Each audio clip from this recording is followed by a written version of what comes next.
আসছে। আমাদের দাবি পরিষ্কার হয়ে গেছে, জনাব সরোয়ার আলমকে আবার পুনর্বহাল রাখার জন্য এবং বিভাগীয় কমিশনারকে কটূক্তির প্রতিবাদে আজকের এই মানববন্ধন।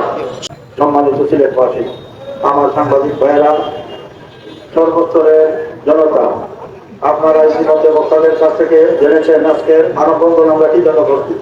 আমাদের দাবি ডিসি সরোয়ারকে সিলেটে ফিরিয়ে দেওয়া হোক এবং শাহজালাল হযরত শাহজালাল মজরুজ্জামানের রহমতুল্লাহ আলাইহির দরগায় যে কমিটি হয়েছে সেটাকে সংস্কার করতে হবে এবং বাংলাদেশের ভিতরে পাগলা মসজিদ একটা নজির, একটা দৃষ্টান্ত বাংলাদেশের জন্য।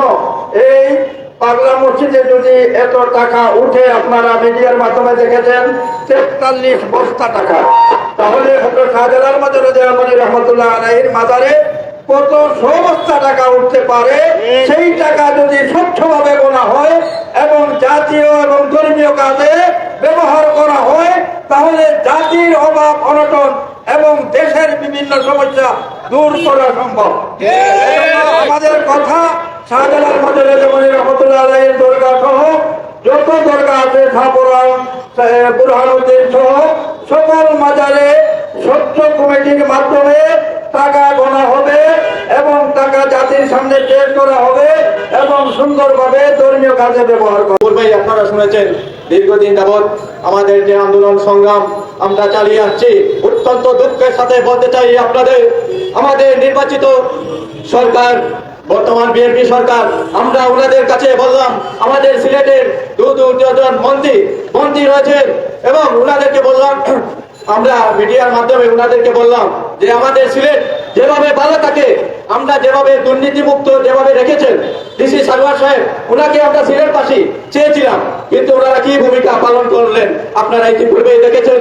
তাই আবার আমাদের যে আন্দোলন সংগ্রাম ইনশাআল্লাহ আমরা চালিয়ে যাব, কিন্তু ওনারা যে ভূমিকা আপনারা দেশবাসী সহ সবাই দেখতেছেন, ওনারা নীরবতা পালন করতেছেন। আমি বুঝতেছি না এটার কারণ কি। এর সাথে আরো বলতে চাই যে যারা ভালো কাজ করে ওনাদেরকে যাতে করে সামনের দিনে যাতে করে ওনাদেরকে প্রত্যাহার না করা হয়। আমাদের পুলিশ কমিশনার সাহেব রয়েছেন, উনি ভালো কাজ করতেছেন, উনি যাতে সিলেটে থাকেন আরো দীর্ঘদিন, সেটা চাই আমরা। আর সিলেটের যে মাজার কমিটি হয়েছে, এটা কি কমিটি হয়েছে আপনারাই নিজে প্রশ্ন করেন। 12 বিশিষ্ট কমিটি ওনারা করে বললেন এটা আমাদের সিলেটের দাবি। এবং শুধু তাই না, আপনারা জানেন ডিসি সরোয়ার সাহেব বলেছেন শুধু শাহজালাল সাহেব শুধু সিলেটের নয়, সারা বাংলাদেশের। এই দীর্ঘ বছর যাবৎ এত টাকা গেল কোথায়? আপনারা 4 দিনে প্রায় 18 লক্ষ টাকা, এরপরে স্বর্ণ, তারপরে গরু ছাগল সহ বিভিন্ন জিনিস রয়েছে। দীর্ঘ 4 দিনে যদি এত সম্পদ তোলা হয়, তাইলে দীর্ঘ এত 100 বছরে বাকির সম্পদ গুলা গেল কোথায়? ওইটার আমরা হিসাব চাই।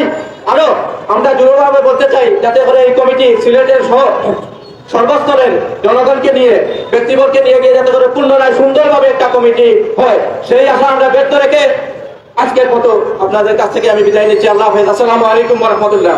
বিসমিল্লাহির রহমানির রহিম। প্রিয় সিলেটবাসী, আপনারা অবগত আছেন, আজ আমরা এতদিন যাবৎ যে আন্দোলন এবং সংগ্রাম করে যাচ্ছি, যে আন্দোলন সংগ্রাম সারা বিশ্বের মধ্যে আলোড়ন সৃষ্টি করেছে। বিশ্বের সবাই যাকে চাচ্ছে যে সৎ এবং নিষ্ঠাবান ব্যক্তিকে আবার পুনর্বহালের জন্য সবার একই দাবি উঠছে, সেই ব্যক্তিকে কেন আজ পর্যন্ত আমাদের দাবি মানা হচ্ছে না, এটা আমরা সরকারের কাছে জবাব চাই। আমরা সিলেটবাসী পরিষ্কার এবং সততায় বিশ্বাসী। আমরা এখানে দুর্নীতি এবং লুটতরাজকে বিশ্বাস করি না।